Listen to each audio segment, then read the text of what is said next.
investigador auxiliar no CIES-UL, e tenho o prazer hoje de moderar este seminário, que conta com a participação do professor Gabriel Siles-Brügge, professor de Warwick, com uma apresentação intitulada All Politics is Glocal, Municipalities in Global Trade Governance.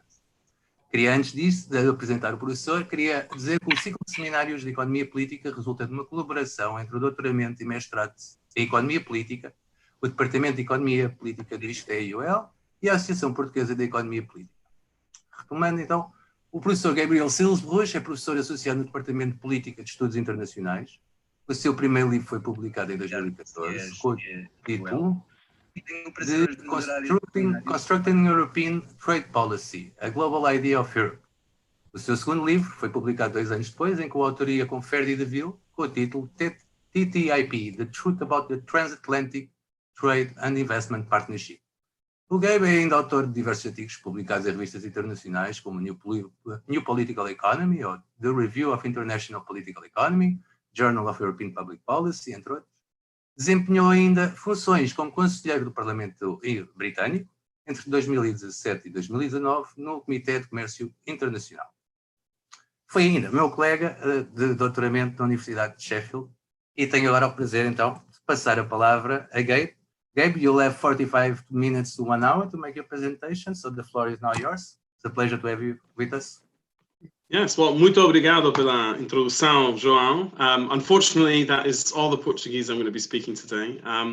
Thank you very much for that introduction, and it's really a pleasure to be with you. I wish I could be there in Lisbon, you know, it would have been lovely, but alas, we are where we are. But this medium, I think, presents other opportunities. So I think it might be useful if I begin by sharing my slides. So is that possible? Because it's not allowing me at the moment, so I think someone needs to. I have already allowed. Okay, go on. Okay, perfect. There we go. It's working now. So can everyone see that? I presume so. Like from the beginning. So as you can see from the slide, this is a joint project, or a sort of a longer project I've been working on with Michael Strange from Malmö University in Sweden. And what we're hoping to do is develop this into a broader research project. We've already written a couple of articles / book chapter, and we've also, you know, been collecting some data. So what I'm presenting here today will be both what we've already published, some of the findings, but also some of the new data analysis of sort of quantitative data on the various municipalities. But yes, so let me begin by spelling out what it is we're looking at here. Now, you may or may not be familiar with, but it's been written about quite a bit, civil society protest against various trade and investment agreements, which has taken place over the last 20-25 years, you know, against the WTO in Seattle. This is the poster from a film about that, you know, against the General Agreement on Trade and Services, for example, or, you know, most recently TTIP, the Transatlantic Trade and Investment Partnership. But one thing I think that's been missing from the story around civil society activism, so there's been a lot that's been written about the role of the internet, or the role of, in the case of TTIP, the European Citizens Initiative, which is a EU-wide petition. But one thing that's not been written about is one tactic that's been consistent throughout civil society activism, which is, you know, actually targeting municipalities and getting municipalities to pass critical motions of various trade agreements. So in the case of Seattle, what's notable is that even though negotiations on what was going to be called the Multinational Agreement on Investment had already been concluded, or abandoned, I should say, Seattle still passed an anti-MAI motion right in the run-up to the WTO ministerial that took place in 1999, which is quite interesting.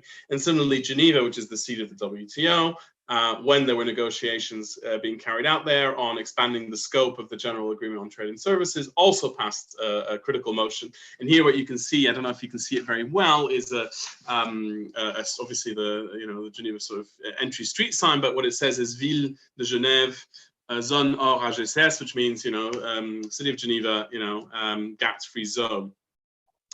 And in the context of TTIP, what's also interesting is that, for example, Brussels and various Brussels communes passed critical motions, including the one where the negotiations were taking place. All of this is quite interesting, and leads us to sort of, focus on this phenomenon of municipal level trade contestation, which, doesn't just involve these few municipalities that I've talked about, but actually, over the three periods I'm talking about, the late 1990s, the mid 2000s, around the General Agreement on Trade and Services, and more recently TTIP and CETA, actually thousands of local motions being passed. Most recently in the context of TTIP, over 2,000. And also actually a set of declarations that have been jointly authored by social movement organizations and municipalities. And what's interesting here, of course, is the sort of very close collaboration between the social movements that in most cases have presented municipal governments with these critical motions, and the municipal governments. And actually poses, it's interesting because there's a series of puzzles here. The first, I think, is, the first thing that's quite puzzling from our perspective is that, we're talking here about a level of government, local government, which, when it comes to trade policy making, doesn't have much say. And so, if you're talking about a social movement organization with limited resources, limited time, the question is, why would you spend, your efforts lobbying this level of government, when you could be spending it, in your efforts lobbying other levels of government? So, which have more of a say in trade policy. So that's the first puzzle.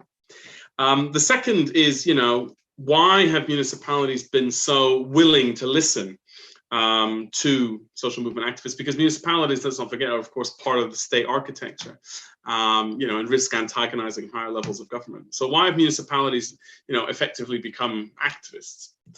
And then the final question, and this is perhaps most relevant in the current conjecture, where in the context of the mobilization against TTIP in the 2010s.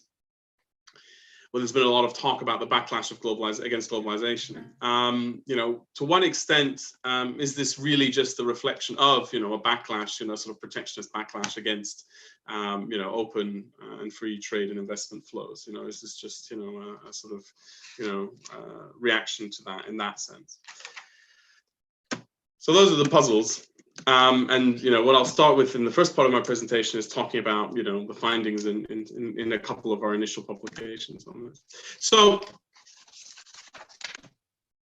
to begin, how might we theorize municipal level trade contestation? So the first thing to know is actually that for social movements, there may be good reasons to engage and to present particular frames that invoke different levels of government, right? So, social movement organizations are often quite playful in terms of using different types of, or invoking different levels, be it the local, the municipal, and the national. So, they're often embedded, particularly when they're campaigning on trade, in global networks, but, they'll often have a national chapter and, local chapters in which their activity is organized. And so the argument we would make here is that actually, playing on those various levels is important, as a means of engaging their local membership. So playing at the local level is quite important as a means of engaging with the local membership, but also as a way, of course, of appealing to different audiences, right? So making a national, talking about national issues might be appealing to a national policy audience.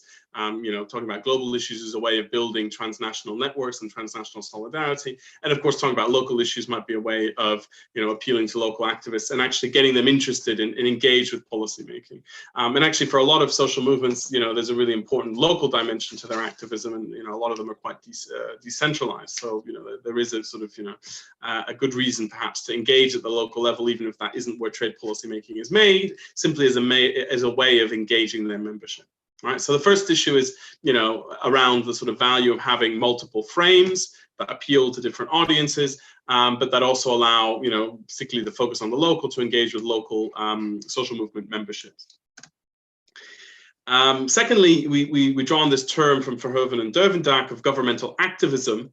Which is the idea effectively that governments, in this case, local governments in particular, sometimes actually, act like activists, rather than just as actors of the state. So to quote from Verhoeven and Duivendijk, they define governmental activism as where politicians, civil servants, and governmental players engaging with citizens social movement organizations and NGOs, and sometimes business, in contentious claims making to alter or redress policies proposed by other governmental players. And so what this concept really is doing is challenging a dichotomy you often find, in the social movement literature between, on one hand, those who are making contentious claims, who are outside of the state and are within civil society, and the state. So, here really we have a breaking down of that boundary between the social movement, which is engaged in the contentious claims making in the state, because you have an actor of the state actually allying and becoming part of that movement, arguably. It also sort of alludes to the fact that, there might be incentives for joint action between governments and civil society groups. The term they draw on is this idea of mutual dependencies. But, of course, civil society activists, for example, on the area of trade might have expertise that governmental actors do not. It's quite a technical area and one that isn't within their purview, their competence. And, this brings me to the final point. Actually, collaborating with social movement organizations might be, the only avenue available to municipal actors, because effectively they are, excluded from trade policy making in a way that perhaps other subnational actors are not. So, there might be a good reason for this kind of activity and this kind of collaboration. And then the other concept that I would want to bring in here is this idea of mimetic challenge from Hobson and Seabrook, which is the idea that comparatively weak actors, in this case, social movements or local governments, at least with respect to higher levels of government, might often rely on the discourse of the powerful to challenge particular policies. So in this case, we're talking about, the policy being challenged is a trade and investment agreement, right? It's a legal document. So, what you're doing is you're effectively using the tool of the powerful, in this case, bureaucratic legal language as a way of challenging the actions of the powerful. So, in a way, municipal level trade contestation for social movements is a form of mimetic challenge because they're using, elements of the state, but it's also a form of mimetic challenge for local governments because they're also invoking their prerogatives as state actors to challenge state action. So, in our work so far, we've spent a bit of time cataloging the phenomenon, and I was alluding earlier to various episodes of mobilization. And it's fair to say that we have effectively 3 waves of mobilization in the context at the municipal level. One, the multinational agreement on investment, as I alluded to earlier, and the mobilization saw. I mean, these numbers are very, very rough because, it's obviously very difficult to sort of dig into websites that are 20 years old. But, we managed to locate around 40 motions in the period of the multilateral agreement on investment. A second wave protesting the general agreement on trade and services, GATS 2000 negotiations, which were about expanding the scope of trade and services commitments. And there was a concern, for example, that this would impair the delivery of public services by municipalities. And then most recently, and this is perhaps this is where data is perhaps best, around the Transatlantic Trade and Investment Partnership, the EU-Canada Comprehensive Economic and Trade Agreement, and the Trans-Pacific Partnership negotiations. And if we look at the data, what you see effectively is that, as we're going back, kind of going back in time here. But what initially starts as a phenomenon largely in the United States and Canada increasingly becomes a West European phenomenon, right? And the big sort of countries here are France and Austria, which saw over 700 motions in the case of France and almost 400 or around 400 in the case of Austria in both the GATS and the TTIP periods. Some flipping of activism in some countries. So in the case of Belgium, for example, the GATS period saw a lot more activism in Flanders. The TTIP period saw a lot more activism in Wallonia. And then, some other countries where there's been a bit more recent activism. Portugal, for example, here under the TTIP case, I think we found 10 motions that have been passed by various Portuguese councils. Don't ask me to name them, I'm afraid I don't know them off by heart, but relatively small activism in Portugal. And yeah, the UK, a consistent one throughout as well. And then the other thing to note is that during both the GATS period and the TTIP period, you saw a couple of transnational declarations being authored. In the case of the GATS period, they were the so-called Liège Declaration, and the Geneva Declaration. They're both authored by both municipalities and social movement organizations together. And during the more recent TTIP period, it's interesting, maybe I'll come back to this, to note that the declarations were only authored by municipalities, and there was both the Barcelona and the Grenoble Declaration.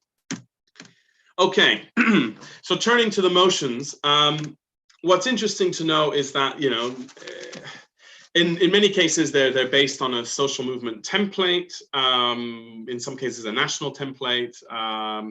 But there's often local variation, as you would expect, of course, because there's no central control of municipalities and so on. But notably, that the degree of local variation seems to vary between countries. So some countries, in Austria, for example, municipalities would often just sign the text they were given or sign off on the text they were given by social movement organizations without actually editing the templates very much. But clearly, what this suggests is that it's a social movement-driven phenomenon, even if some municipalities may have taken the initiative at some point.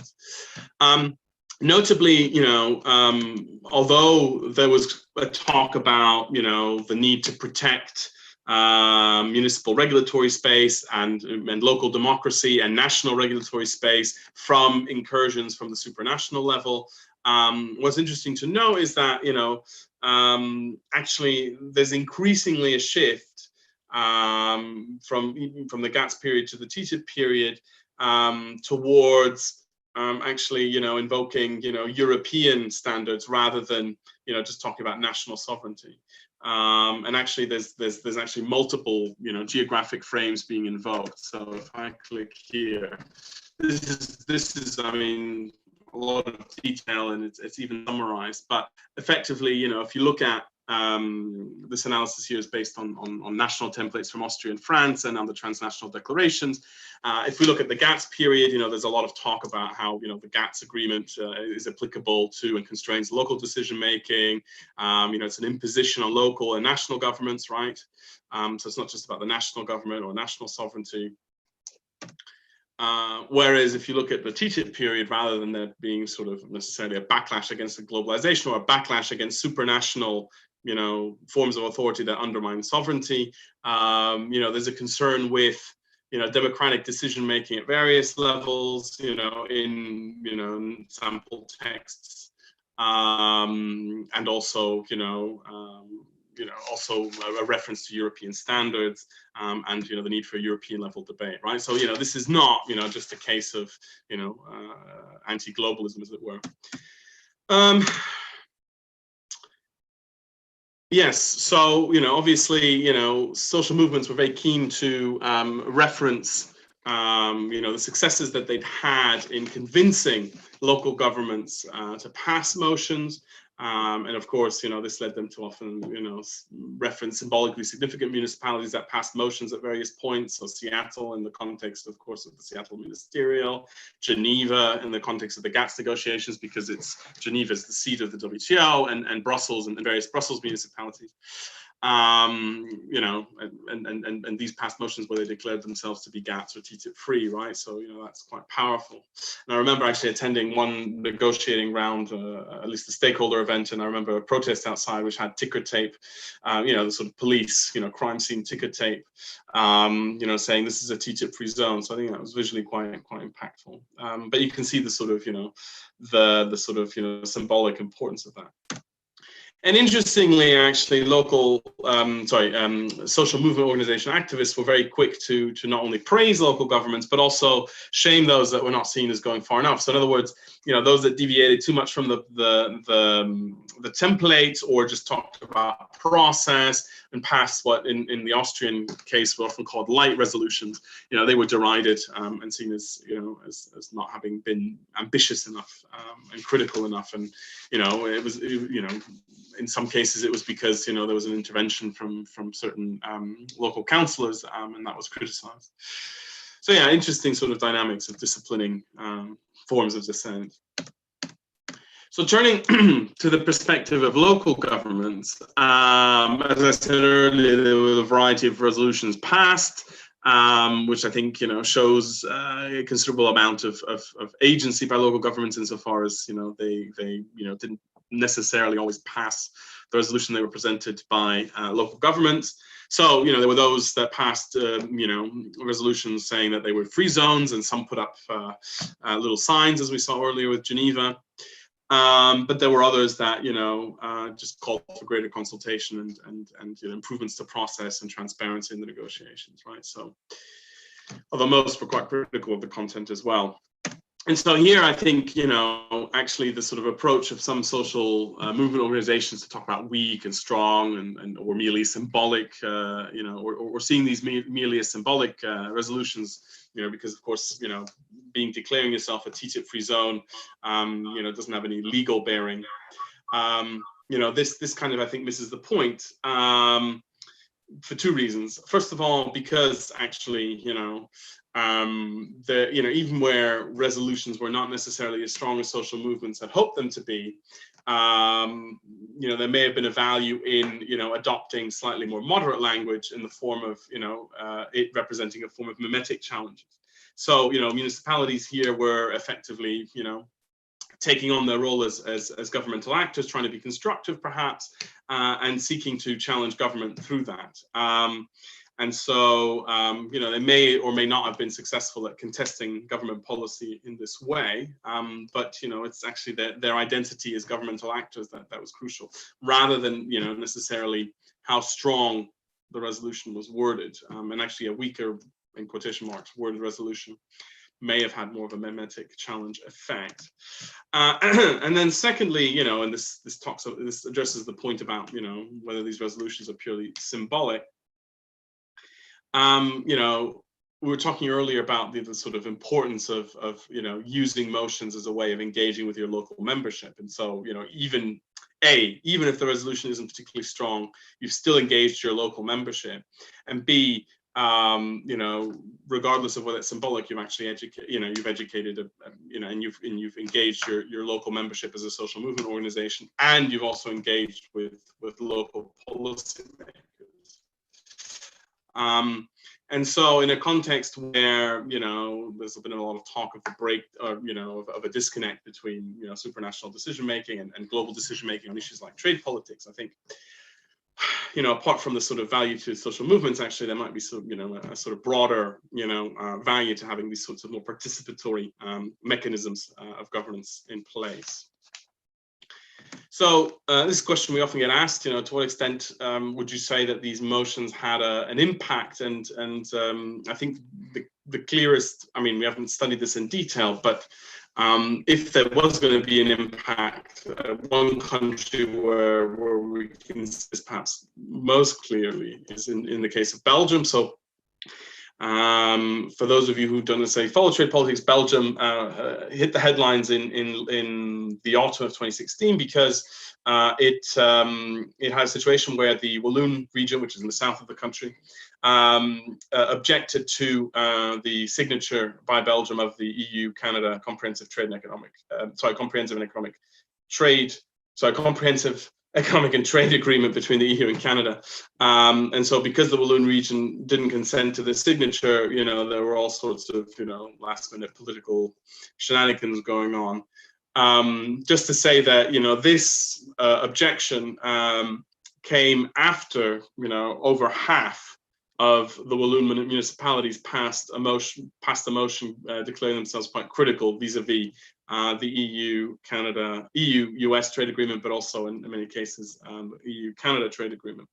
And in a context where the Socialist Party was in opposition at the national level, but of course, had much more of a presence in Wallonia, including at the municipal level. So, at least, at the very least, there's a correlation there between municipalism and the subsequent actions of the Walloon government. And it's something I think that is worth, exploring in future work. Okay, so that's the first half of my presentation. The second half is about digging into some of the municipal level data. And I mean, this is very early days in some ways, although it's been taking us a while to collect this data with the help of some research assistants. And it's focused very much on the EU, or sorry, on the European campaign, and in this case, the TTIP campaign.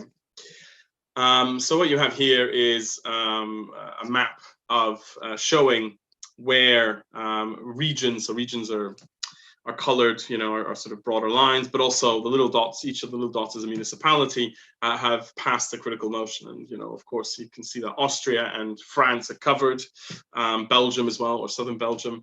So a few in Portugal I see, clustered, I think it looks like around the Lisbon region. So what we've done here is very much focused on the TTIP phase, and European municipalities had some help from some research assistants in collecting some demographic data on these municipalities, you know, also when they passed the motion, and done some basic content analysis in a few countries. And I present this to you, you know, without a sort of, you know, particularly well-developed theoretical framework, just to sort of highlight, you know, some of the dynamics I was mentioning earlier in my talk around, you know, the importance of socialization for local level activists, and, you know, the role of governmental actors in contestation, and how that interplays with, you know, the role that social movements have, and the sort of, you know, nature of their collaboration. But yes, I mean, I think with this sort of data, you know, without in-depth case studies, there's a limited amount you can say. Although it does throw up some interesting findings. Okay, so you're going to, I mean, this is quite complex, but what we're looking at here is the timing of different municipal motions. You know, so, you know, this is by month, so, you know, and for the main countries. What you notice here is that you have some countries that peak very early. They include France, Austria, Germany, the UK, where most of the motions end up being passed in late 2014, so this period here, versus countries that are a bit later to the party, Spain, you know, where it happens to mid to late 2015, versus some countries where it's very late, like Greece. And then there's some countries like, notably France, where the activism seems to be a bit more consistent, right? So I think it's this gray line here, right? You see here that, you know, it's sort of, you know, more of a sort of, you know, hill. So there's not as clear a peak as with some of the others. And so, you know, the question you might ask yourself is, if there's a bigger peak, does that mean more centralized activism? And if it's more spread out, it's much more decentralized, localized in terms of the organization of the SMOs as well. You know, does a more gradual build up in the case of Belgium suggest less centralization, more grassroots activism? I don't know. That's just, it's interesting to note that, you know, there are different patterns of mobilization here, and I think, you know, it'd be really interesting to sort of put that into context, you know, by conducting some more in-depth case study analysis.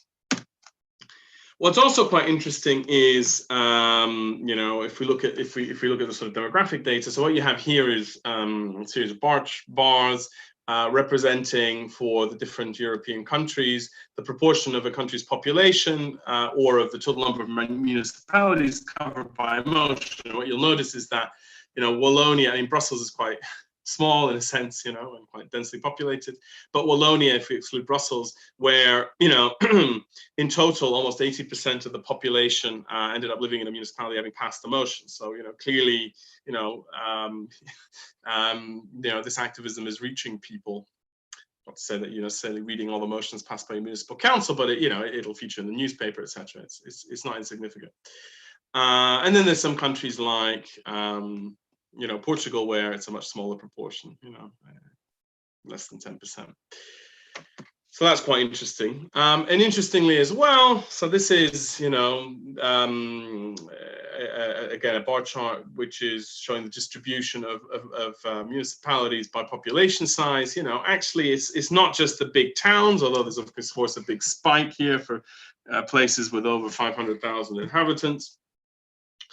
But it's also a lot of small towns. And so, you know, obviously, you know, some countries with a lot of municipal emotions like Austria and France, I think, have a lot of small towns. But small municipalities, I should say, you know, sort of a couple hundred inhabitants. But you know, that's quite interesting as well, and you know, shows quite a sort of wide sort of engagement. And actually, it shows that you know, the social movement activism here has really gone beyond you know, the sort of focus you might find traditionally in this, or a lot of the focus of social movement literature is on sort of activism in urban areas. But of course, this suggests that that isn't necessarily the case in this case.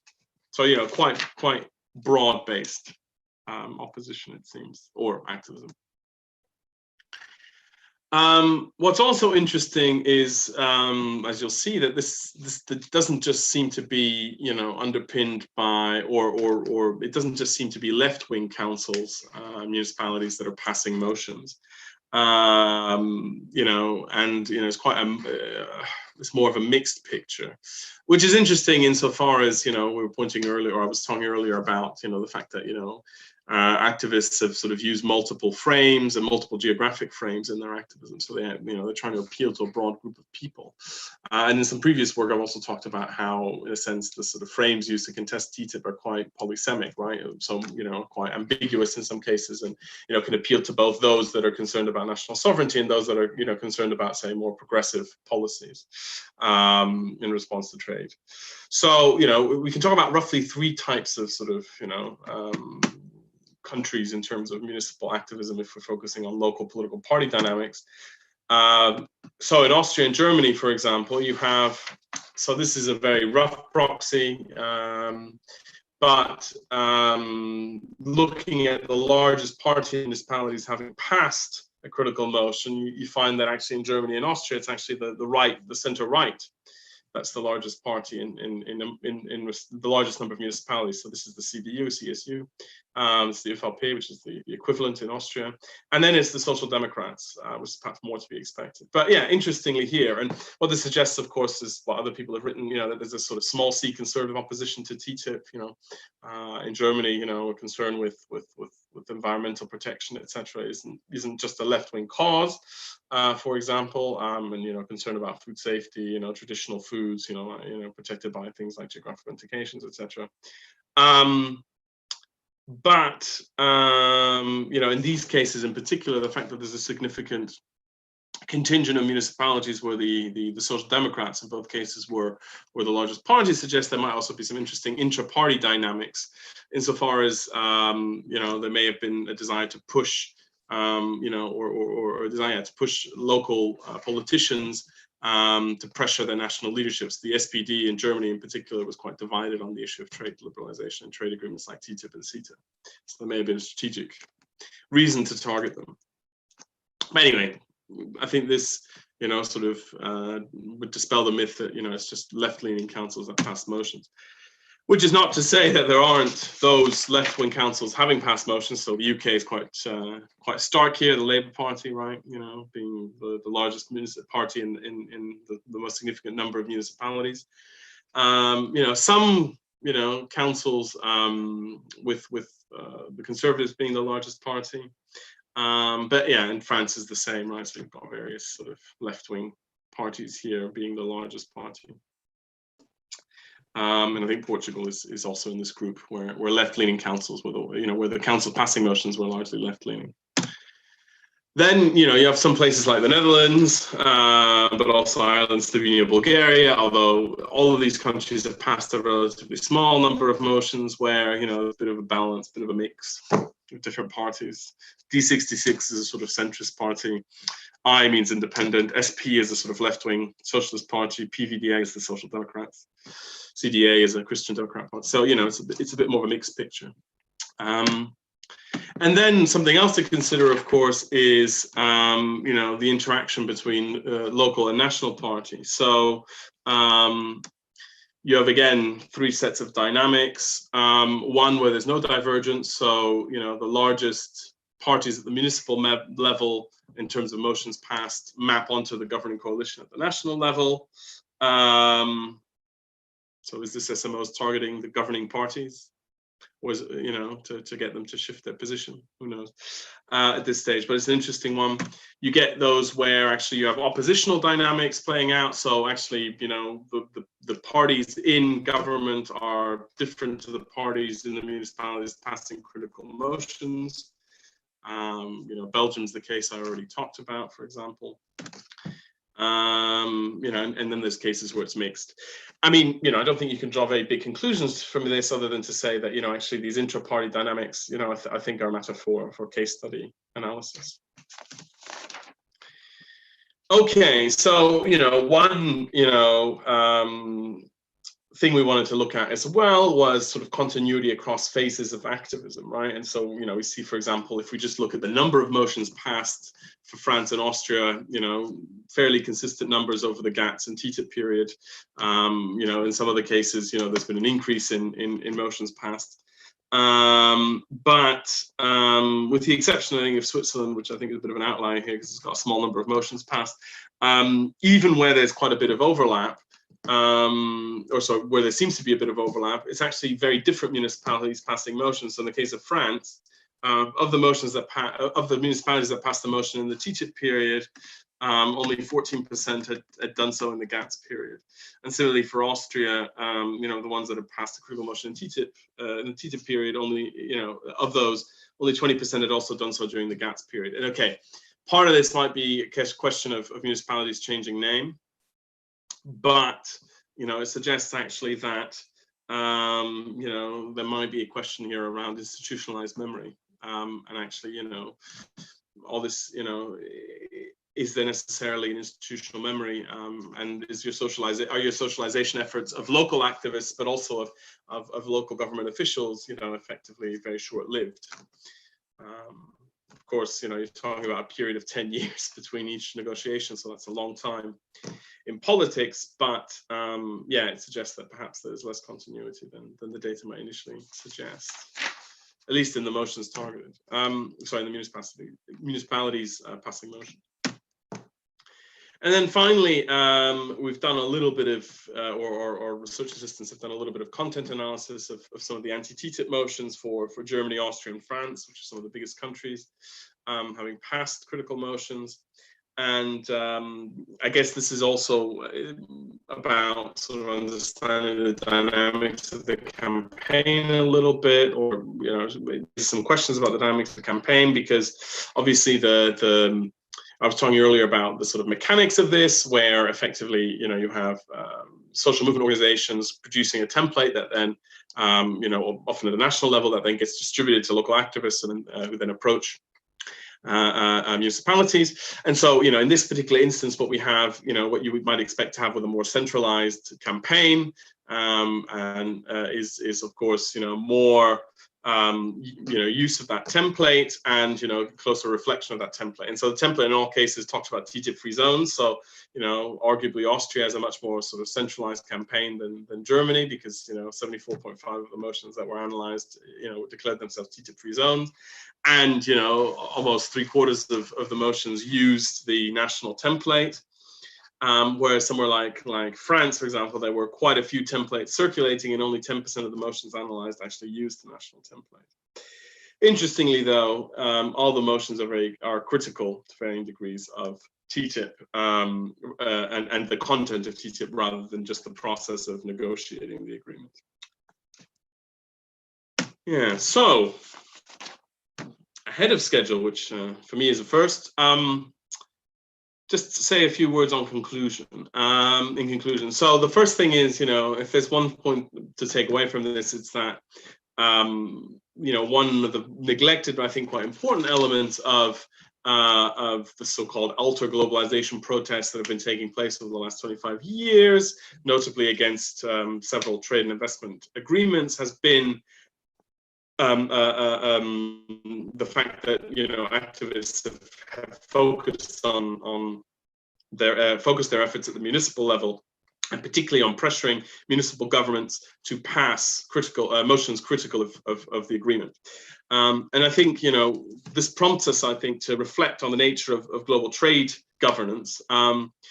And while I'm not suggesting that we shouldn't focus on the sort of policy effects that this may have had, although of course, you know, correlation isn't causation, and these things are difficult to determine, I think, you know, there's more to it than that. You know, clearly, I mean, I think it shows that, you know, social movements care about, you know, local level socialization and engagement with their membership.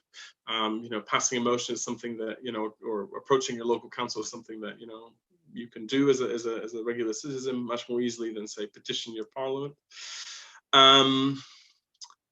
You know, there's also a sort of, you know, argument to be made here about situating trade policy within, you know, the context of multi-level national politics. And, you know, this is the question, I guess, you know, are we, you know, is this an instance of a more participatory form, a more deliberative form of trade governance that's closer to the citizen? Or, you know, are municipalities just being cynical and, you know, using this as a way of scoring political points against, you know, a national government that they might be dissatisfied with?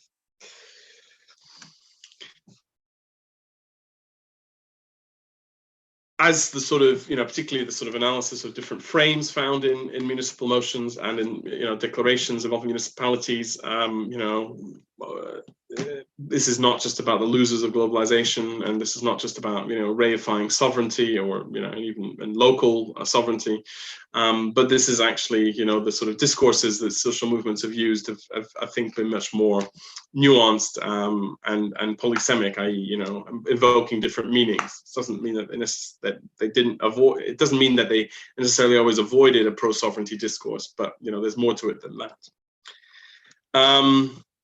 Of course, in the context of COVID, I think, you know, while there hasn't necessarily been much activism on trade policy, obviously, I think this raises issues around the role of local government and the impact that trade and investment policy might have on their competences. And of course, COVID is something that's been felt very locally. So, you know, prior to going into a lot nationally, or at the level of England, you know, the UK, we have a system of tiers that apply to different local authorities in terms of, you know, the freedom and the sort of, you know, restrictions that applied, right? So, you know, COVID, of course, local government is very important in the delivery of health and social care.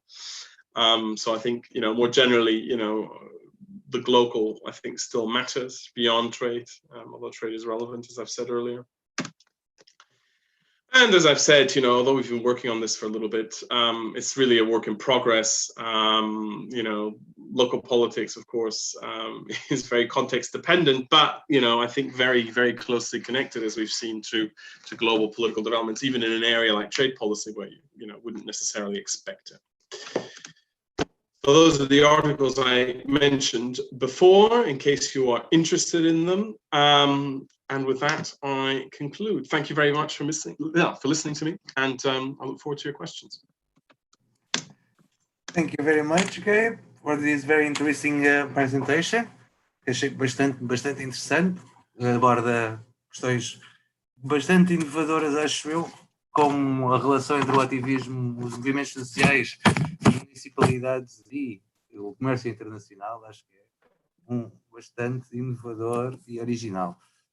Gostaria então agora de passar a abrir a floor, o espaço às questões que gostariam de colocar. Poderão colocar diretamente, salvo erro. Estamos 17 participantes. Poderão colocar as questões diretamente ao Gabe. Já.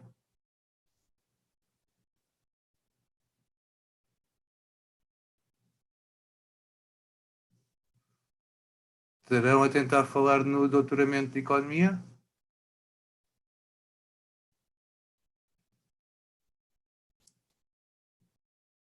Okay, I'll say I have one question. For me, it's always about a little bit about my work. Will be if you've detected any influence of the radical right or the extreme right, because you mentioned the Wallonia area. And secondly, would be if the case of local politics wouldn't be the case of negative coalitions, like being related with electoral systems, and the larger party doesn't hold the full majority, absolute majority. So everybody can make a negative coalition against the largest party. Those are my questions. Podemos adicionar mais questões? We can add more questions. and make a group. If not, you can answer to mine. Okay. Yes, I think Rita had a question, if I remember, if I can see in the chat. Yes, thank you. Sure.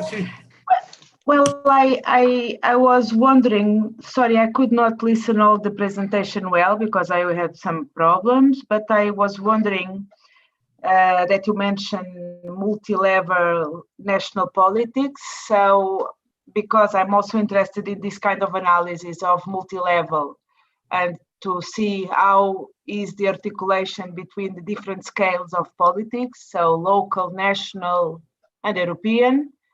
How, if you are doing that, or how do you articulate that? Thank you. Obrigado. You got 3 questions, so. Yes, over to me. So thank you very much, João and Rita, for your questions. So on the question of the influence of the radical right, I guess, important to stress that the sort of campaigns, don't necessarily come out of that space, right? So, it tends to be sort of left-wing, global justice type organizations, right? So I forget the name of the organization in Portugal, but in the UK, you'd have organizations like Global Justice Now or War on Want, or at the European level, there's this alliance called Seattle to Brussels, that involves various of these groups, But in the wider TTIP campaign, including at the municipal level, of course, the kinds of discourses that they would use around, sometimes around the question of sovereignty, of course, attract, figures on the radical right. So prominently, for example, Marine Le Pen in France, was quite critical of TTIP. Some UKIP politicians in the UK, UKIP, the predecessor of the Brexit Party. Although, within the Brexit Party, of course, and UKIP before that, you have quite a, sort of strong libertarian streak that's quite pro-trade, pro-free trade. And interestingly, I think in some cases there were, of course, parties on the radical right supporting motions.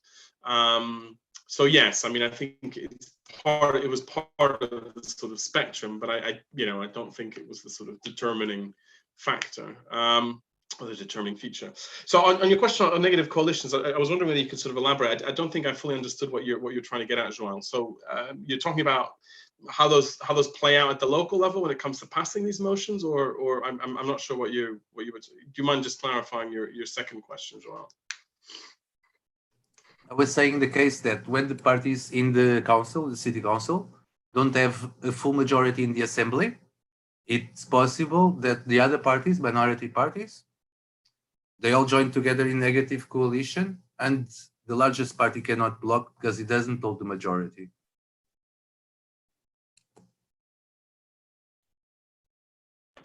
Yeah, so I mean, this is clear methodological issue you're raising there with I guess the data around that, and so it's tricky, right? So I guess we were initially trying to get our research assistants to collect data on what political parties were supporting the motions, right?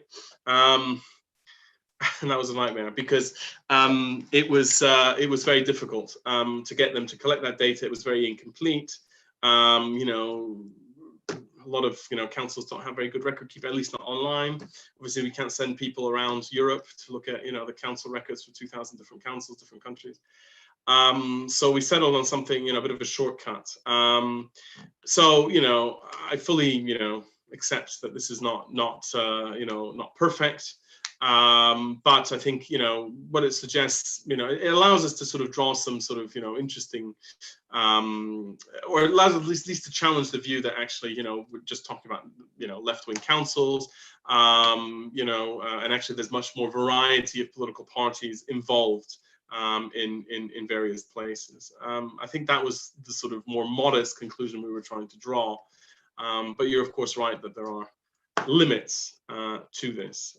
So I think it's something to sort of explore a little bit more, and I think be just very modest about the conclusions you can draw from that. But yeah, a very good point. And on to Rita's question, how do you articulate multi-level national politics in the context of trade policy? it's not something we've necessarily already done, right? So, this is, I think, something, to look at for the future. I mean, I talked about the Walloon case in Belgium and how that may have played out. But as you point out, I think, because you have very different national dynamics in each place, I think you have to contextualize the national TTIP campaigns in each national context, and understand, the intra-party and inter-party dynamics that might exist. I mean, these I think are quite important. And also, in a way, to understand actually the discourse around trade policy, and the kinds of arguments being made by municipalities. Because of course, in different political settings, municipalities were making different arguments around, the kinds of prerogatives they held, and the position they stood in relation to, the national and the supranational executive, right? So in the case of Europe, for example, a lot of municipalities would often talk about the subsidiarity principle, EU-level principle, whereas the kinds of arguments being made in the sort of federal Canadian or US context were different. So I guess the way this is articulated is through discourse, through intra and inter-party dynamics, and so on. But yeah, still something to research more in depth. More questions, please? Can I, João? Okay, this is not my my area of research, but I contribute more to the field of comparative political economy, and I was wondering whether there are differences between countries, because you see that, I don't know, but especially in France, okay, why is this so? Why are there so many differences between countries comparing Portugal and other countries?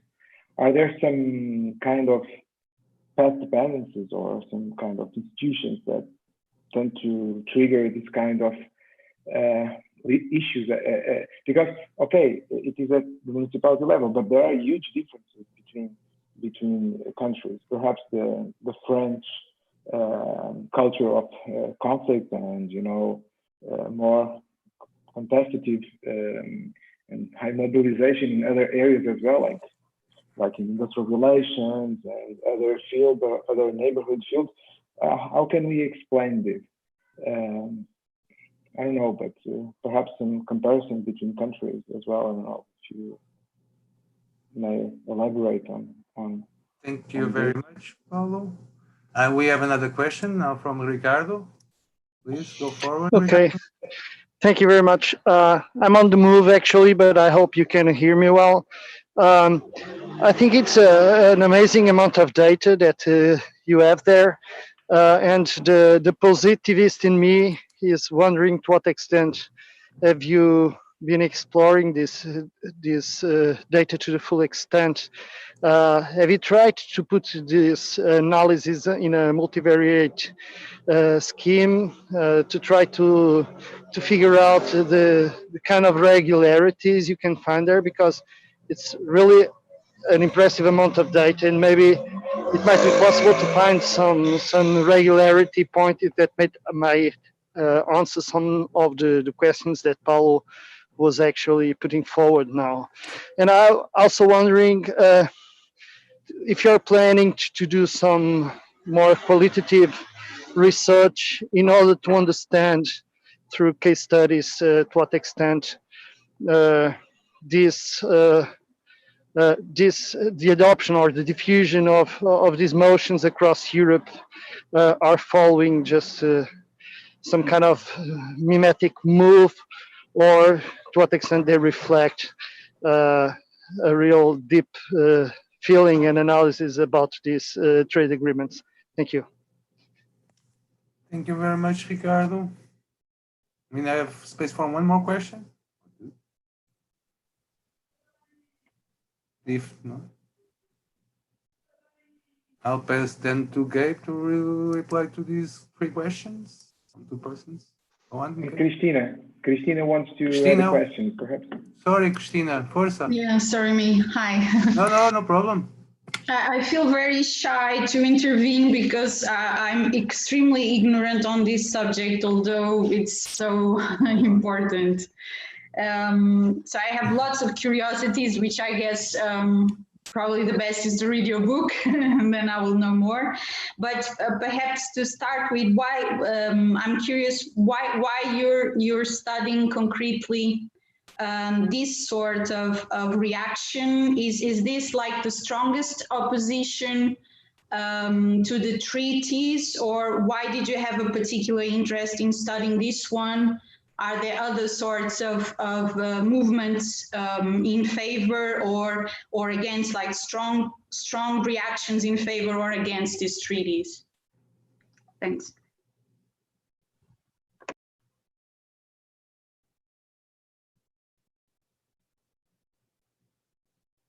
Go on, Gabe. Okay. So thanks a lot. Really, really interesting questions. Let me take them in order. So starting with Paulo, you know, absolutely. I mean, I think, you know, so we see comparative elements here. I mean, I don't think we've quite figured it out yet entirely. I mean, I think particularly with France and Austria, what the common thread here is, I mean, you know, the organization involved, right? So in both cases, you've got attack. Right, which is an organization which, you know, in both cases relies on local membership chapters, you know, sort of in that sense, even though it has a sort of centralized leadership, you know, quite sort of locally implanted. And that obviously, I think, you know, facilitates the diffusion, I think, of you know, municipal activism. And in both cases, you know, the campaign, you know, before TTIP had been quite active during the GATS period. So, you know, in a sense, they you know, probably had some materials lying around already. I mean, okay, they had to adapt the motions or whatever, but, you know, they had experience of leading with that. But I guess what I would caution around path to, you know, the caution I would urge around the question of path dependence is in terms of, you know, if you look at the municipalities having passed motions in the TTIP period, you know, even in the cases of France and Austria, where you have a similar number, it's different municipalities, right? So I think in France, it's only like 20% that passed the motion, and of the ones that passed the motion in the TTIP period also did so in the GATS period. So, you know, it's less, you know, seems to be less about institutional memory, at least at the municipal level, and more, I know this isn't your question, but I think I pounced on the concept of path dependence, and more about perhaps the organizational form of the social movements involved. But I think this is probably bears a bit more research. Ricardo, on your first question, I mean, I think, you know, the answer I would have to give is that I'm not someone who necessarily does much multivariate regression analysis in their work. So the plan was, and unfortunately we haven't been successful at the funding, so we need to sort of think about how we repackage this, but the plan was to have some funding and to have some research assistance on this. But yes, the plan was to run some regressions. Also, because, you know, of the sort of importance we attach to this idea of, you know, assessing, you know, how this contestation fits within the sort of image we have of this backlash against globalization. Not us, but, you know, the sort of general academic discourse around this. We were hoping to sort of compute a sort of import kind of shock variable at the regional or at least, you know, or at the local, but or at the very least at the regional level, and use that as a sort of, you know, way of assessing, you know, what impact, you know, import competition and, you know, that sort of whole backlash against globalization piece is what sort of relevance it had. But alas, the funding gods have not been very generous with us, so we need to rethink that a little bit. Of course, this project, you know, brings me to the second point about case studies. I mean, I think, yes, so yeah, this is what I've been saying. This is, I think, the key point, right? Because, you know, although there's, of course, global dynamics, global discourses, you know, the politics of this is often very local. And so, you know, the idea was to sort of, at least in the grant proposal, was to select a number of different countries with different levels of mobilization and otherwise different characteristics. You know, and do an in-depth study of the campaigns in each of those, and also the patterns of diffusion you know, of motions. But yes, again, something we need to look into for future grant applications. And then Christina, I mean, you know, really, you know, more than happy to, you know, I mean, I think, you know, really interesting question. You know, I mean, I think it's always good to sort of pose ourselves a question about why we do certain things. So, you know, why focus on the municipal level? I mean, if I think back, it's actually seeing one of these signs when I was visiting my parents in Brussels. You know, my mother lived in one of these municipalities that had passed a motion, and it had a sign up saying, you know, we're TTIP free zone. In fact, the sign is still up, I think, last time I checked. You know, that was next to a sign, you know, saying that, if I remember correctly, the municipality was, you know, part of a sort of broader climate change, you know, Cities Against Climate Change network. You know, it occurred to me that, you know, no one had really looked at the role of municipalities in the context of trade policy. You know, and then when I started looking into it, it was, you know, there were hundreds, you know, and it seemed like a consistent pattern. And I was reminded of, you know, having heard about this Barcelona Declaration.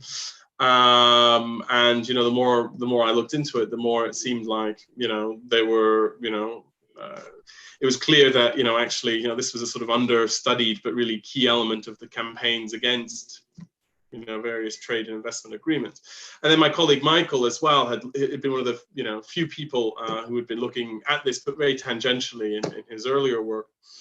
And, you know, he sort of pointed out that actually, you know, there's some interesting parallels here to municipal activism on other issues like climate change, you know, and immigration, right? So, you know, this idea of, for example, sanctuary cities, right, where, you know, city officials, you know, will take measures to render their cities less inhospitable to undocumented migrants.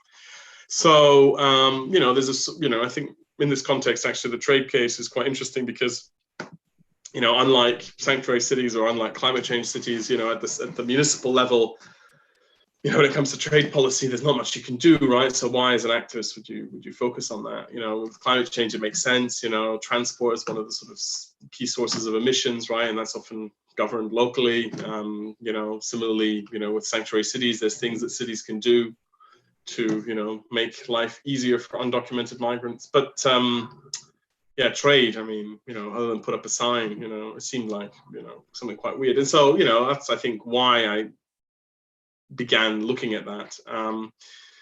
And now, I mean, I think, you know, as Ricardo says, you know, there's lots of interesting data, but it's a matter of what we can do with that data at the moment.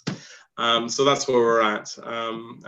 Yeah, I hope that answers the questions, but, you know, look forward to discussing further. Just one thing, alas, there's no book on this yet. It's just a book chapter, but yeah, drop me an email. I'd be happy to send it to you. Further questions?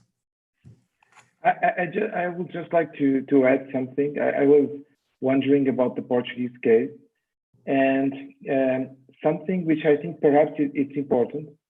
It's the fact that in terms of the Portuguese municipalities, the radical left, namely perhaps the left bloc, for instance, it has compared with the national elections, they are weak at the municipal level. So this means that, for instance, they have, I don't know, but 10% in the national elections, and they have about, I don't know, 5% perhaps the left bloc in the municipalities.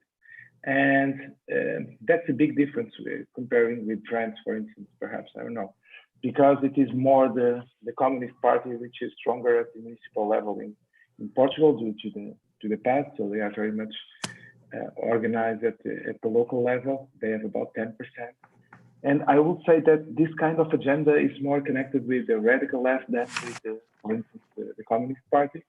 And I think, I'm not a specialist, as I mentioned before, but I don't know, but the Portuguese Socialist Party, I don't know if in terms of their priorities, they gave much importance to this kind of action against. I don't think so. So perhaps this explains the Portuguese context, which is perhaps very much focused on the Lisbon metropolitan area, or that's why, because I think this is not the priority for the Communist Party, which I don't know, but they have about 15 municipalities. I don't know.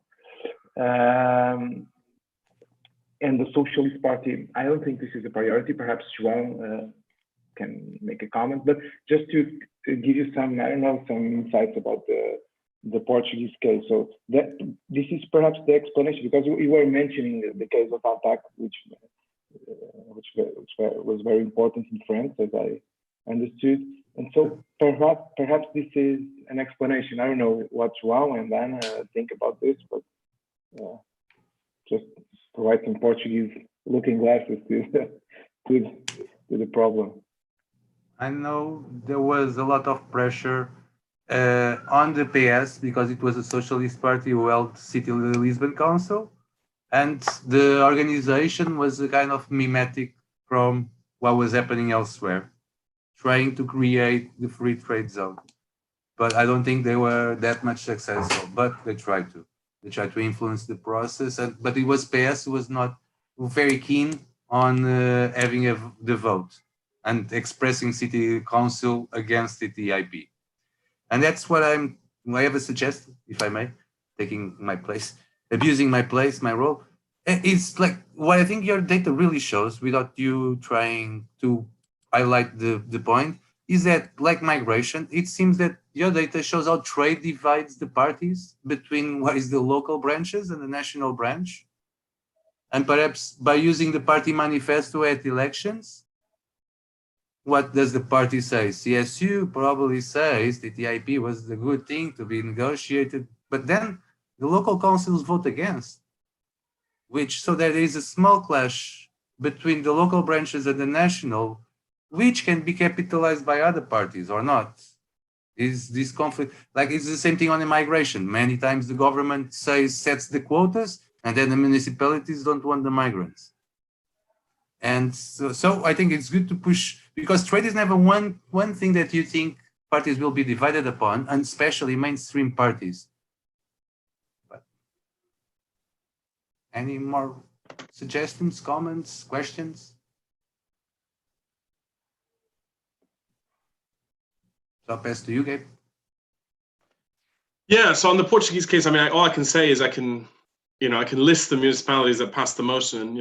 Maybe that fits the story. You might know more than I do. So according to my list here, it's Loures, Ramada, Canesas, Famoes, apologies for the pronunciation, Palmela, Évora, Mértola, Salbras de Alportel, and Lulé. So I don't know if those strike me as potentially being in the Lisbon area, right? So, it might be that. Not much, but they're left wing. Yeah, they are left wing, except perhaps the one in Algarve. But it is interesting that some of them are in the Lisbon metropolitan area, in Odivelas and Loures, which are left wing. Yes, Palmela. So perhaps it's not all of them, but some of them are very historically they are very much. The Communist Party is strong in some of them. Palmela, Loures, Odivelas. So perhaps my intuition at the beginning is not complete, but some of them and some of them are not municipalities, but are more what we call like a small county or something like that. Ramada, it's not a municipality in terms of, because we have the municipality, the district, and the smaller one, which is like a small county. Because in Portugal we have these different levels, but only for the municipalities and for the small counties there is election. So Ramada, etc., it's not a municipality. It's smaller than a municipality, but they are elected and they have an assembly and they can pass motions. That's interesting. I mean, but this brings me to a different point, which is that we're talking about very different entities, even with municipalities, right? So Vienna, for example, in Austria, of course, is also a Bundesland, so a federal sort of land, which is quite a different beast to as you said, Ramada, which is not even it's sort of a parish, let's call it that. I think that's the term we use in the UK. And they're all being sort of thrust together. So that's interesting, very interesting point. But the point you're making, João, actually is really interesting. And actually, yes, I mean, what you see is in countries where there has been this municipal activism, notably in places like Germany or Belgium, where the Social Democratic Party initially parties didn't, take a particularly strong line on TTIP, or were relatively pro TTIP. The sort of cracks started appearing, and okay, it's not just a question of sort of local activism, because there were other forms of activism, other forms of social movement activities. But it's I think fair to sort of fair to think that this may have had an impact in somewhere like the UK as well. I think the position of the Labour Party, for example, evolved over time. So whether others capitalise on those divides, I don't know. This is something to sort of look into. But it's not just a question of divides within parties. It's also a question of actually parties in opposition seizing upon this as an issue, as it happened in Belgium. Really, I think that's a good way of sort of that's a nice conclusion to sort of emphasize. Cheers. Well, any further question from the audience?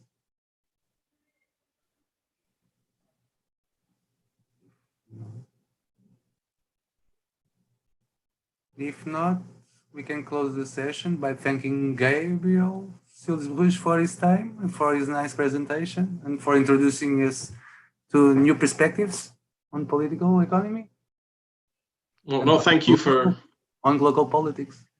Well, thank you for hosting me, and hopefully, there will be another opportunity, to meet. Yes, surely next time we will be in person, hopefully, and not on these long. We hope to see you in Lisbon in some time. Okay, we can arrange something in the future.